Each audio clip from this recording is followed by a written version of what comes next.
여러분, 안녕하십니까? 오늘 우리는 2500년 전 중국 춘추시대에 살았던 한 위대한 스승, 공자의 말씀을 통해 인생의 지혜를 찾아가 보려 합니다. 많은 철학자와 성현들이 존재하지만 동양의 도덕과 인간관계, 정치와 교육의 근본에 가장 큰 영향을 끼친 이는 바로 공자입니다. 그의 사상은 논어라는 책에 집대성되어 오늘날에도 여전히 삶의 지침으로 읽히고 있지요. 특히 인생의 중반기를 넘어선 우리 시니어 세대에게 공자의 말씀은 새로운 울림을 줍니다. 젊은 날에는 바쁘고 치열하게 살아가느라 돌아볼 겨를이 없던 삶. 그러나 이제는 어떻게 잘 살아왔는가, 앞으로 어떻게 살아가야 하는가를 진지하게 성찰할 때가 되었습니다. 공자의 가르침은 바로 이 성찰의 길을 밝혀줍니다. 일부 공자의 생애와 사상 삶을 관통한 철학. 공자는 기원전 551년 중국 노나라에서 태어났습니다. 어린 시절 가난했으나 배움에 대한 열정이 대단했습니다. 그는 스스로를 가르치며 학문을 닦았고 이후 제자들을 모아 교육을 펼쳤습니다. 그의 가장 중요한 철학은 인과 예였습니다. 이는 인간다움, 곧 사랑과 자비의 마음이고, 예는 질서와 조화를 의미합니다. 그는 인간 사회가 바로 서려면 인과 예가 반드시 지켜져야 한다고 강조했지요. 그렇다면 이러한 철학이 오늘 우리의 삶과 어떤 관련이 있을까요? 특히 나이가 들면서 점점 관계가 좁아지고 몸과 마음이 지쳐갈 때 공자의 인과 예는 우리 삶을 어떻게 지탱해 줄까요? 2부 논어 속 삶의 지혜, 나이 들어 깨닫는 진리. 논어에는 이런 구절이 있습니다.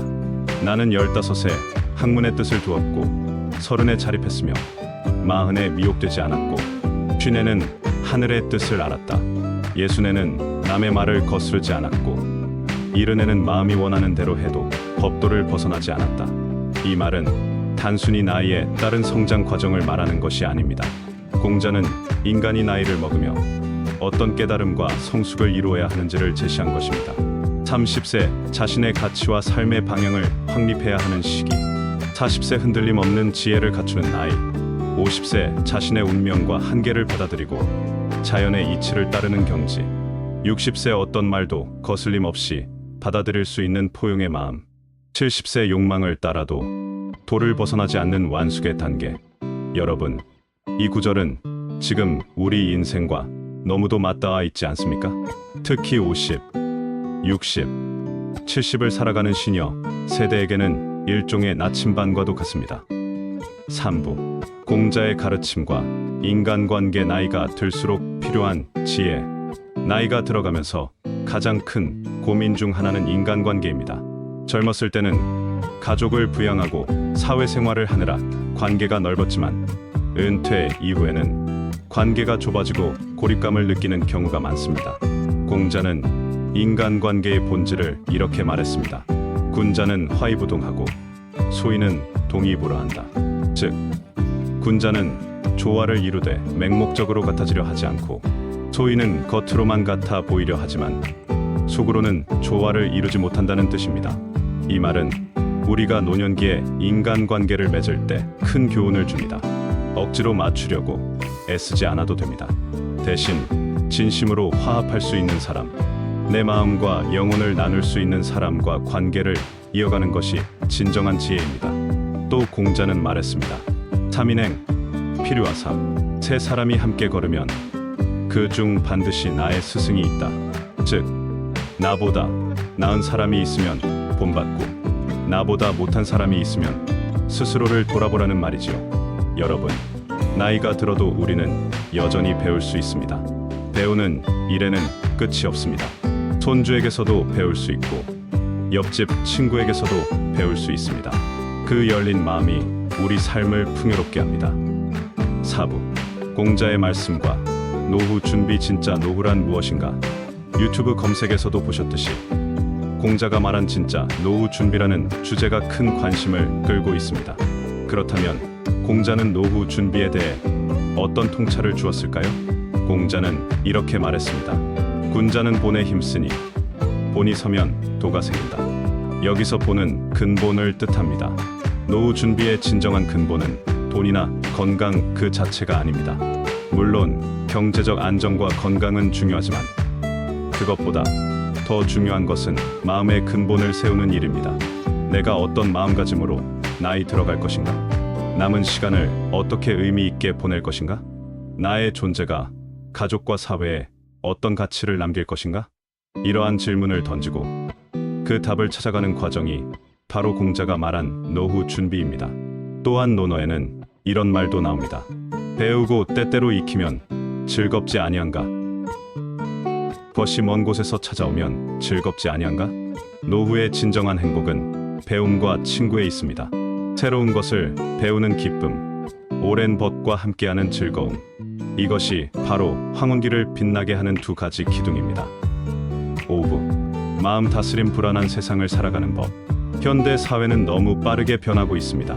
기술도, 사람의 가치관도 하루가 다르게 바뀌고 있지요. 그렇다 보니 나이가 들수록 세상과 동떨어지는 것 같은 불안을 느끼기도 합니다. 공자는 이런 상황에서도 마음을 다스리는 법을 가르쳤습니다. 지혜로운 사람은 물을 좋아하고 어진 사람은 산을 좋아한다. 지혜로운 사람은 움직임이 있고 어진 사람은 고요하다.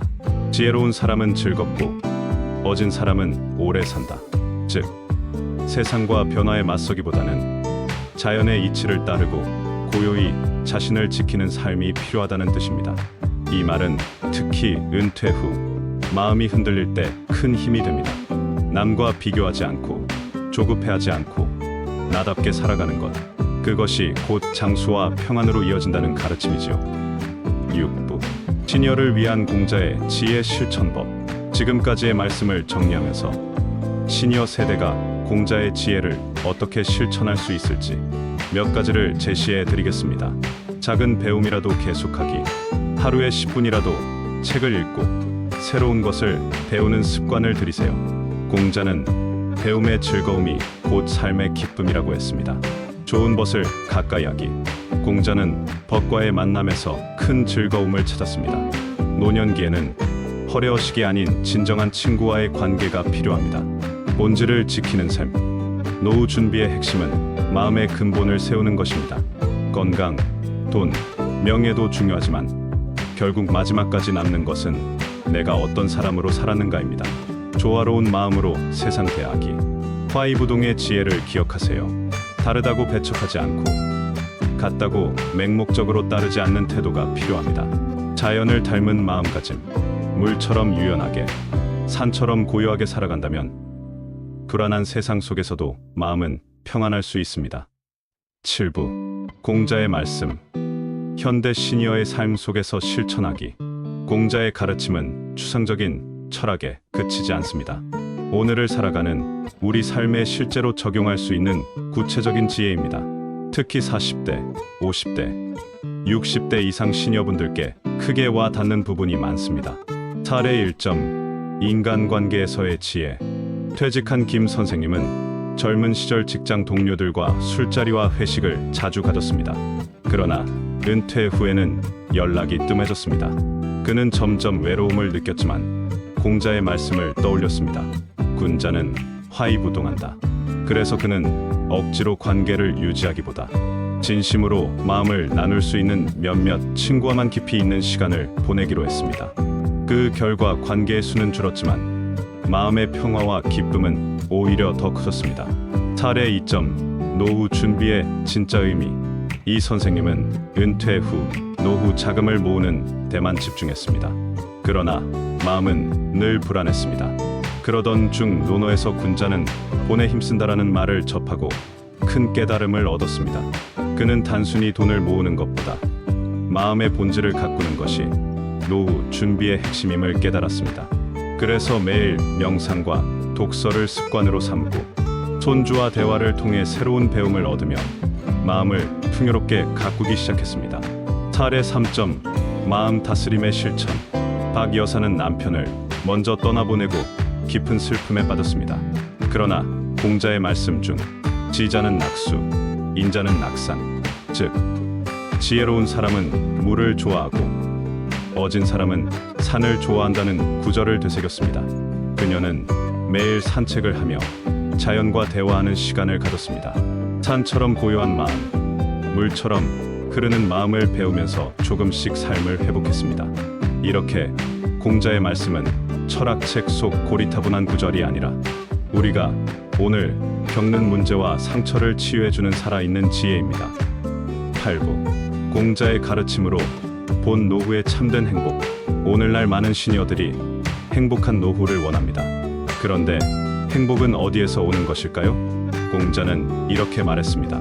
얻은 사람은 인에서 편안함을 얻고 지혜로운 사람은 인에서 이익을 얻는다. 결국 행복은 인, 즉 사람을 사랑하는 마음에서 비롯된다는 뜻입니다. 다른 사람을 이해하고 돕고 함께 웃을 수 있을 때 우리는 진정한 행복을 느낍니다. 그래서 노후의 행복은 결코 돈이나 지위에서 오지 않습니다. 배우자와 함께 차를 마시며 담소하는 순간, 손주의 웃음을 보며 함께 뛰노는 순간, 오래된 벗과 지난 날을 회상하며 웃는 순간, 바로 그 소박한 순간들이 곧 노후의 진짜 행복입니다. 공자는 그런 삶을 이미 2500년 전 우리에게 알려주었습니다. 9부 마무리 메시지 공자의 말씀으로 여는 인생 이막. 여러분, 인생은 끝까지 배움의 길입니다. 공자는 70세에 이르러서야 마음이 원하는 대로 해도 도를 벗어나지 않는다는 경지에 이르렀다고 했습니다. 이 말은 우리에게 이렇게 들립니다. 지금부터가 진짜 인생이다. 나이가 들수록 인생은 끝이 아니라 또 다른 시작입니다. 50 이후는 논어를 읽어야 한다는 말처럼 공자의 지혜는 우리에게 두 번째 인생을 여는 열쇠가 됩니다. 그러니 두려워하지 마시고 불안해하지 마시고 공자의 말씀을 가슴에 새기며 매일을 살아가시길 바랍니다. 배우며 즐기고 벗과 함께하며 웃고 인을 실천하며 사랑하고 예를 따르며 조화롭게 살아간다면 여러분의 인생 이막은 분명 더 깊고 더 아름답게 빛날 것입니다. 오늘의 결론, 공자의 말씀은 노년을 위한 최고의 인생 지침서입니다. 그것은 단순한 과거의 철학이 아니라 지금 이 순간 우리에게 삶의 용기와 평안을 주는 살아있는 지혜입니다.